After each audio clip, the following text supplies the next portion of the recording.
తప్పవని మంత్రి గంటా శ్రీనివాసరావు హెచ్చరించారు. విభజన సహేతుకంగా లేదని, చాలా అంశాలు సీమాంధ్రులకు వ్యతిరేకంగా ఉన్నాయని ఒంగోలులో ఆయన పునరుద్ఘాటించారు. ఇప్పటివరకు ఏర్పడిన రాష్ట్రాలన్నీ ప్రజాభీష్టం మేరకేనని గంటా స్పష్టం చేశారు.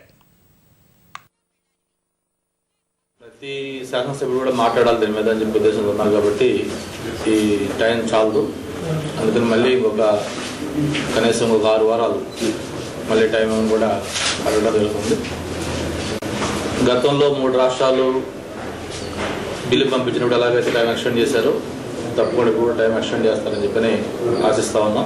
పార్టీలకు అతీతంగా సీమాంధ్రలో ఉన్న అందరూ శాసనసభ్యులు కూడా ఈ బిల్లుకి వ్యతిరేకంగా రేపు తీర్మానానికి ఓటింగ్ కూడా పట్టుబడతారు, వ్యతిరేకంగా ఓటేస్తారు, ఖచ్చితంగా బిల్లుని ఓడిస్తారు.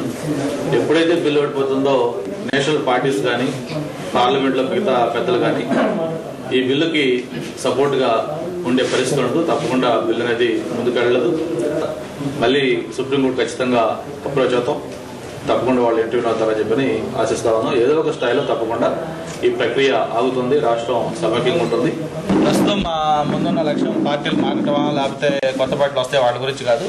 అసెంబ్లీలో బిల్లు ఓడిన తర్వాత ఇంకా పార్లమెంట్లో కూడా వాళ్ళు ముందుకెళ్తే అప్పుడు ఖచ్చితంగా కఠిన నిర్ణయాలు తీసుకుంటామని చెప్పి తప్పకుండా అవన్నీ ఆలోచిస్తాం.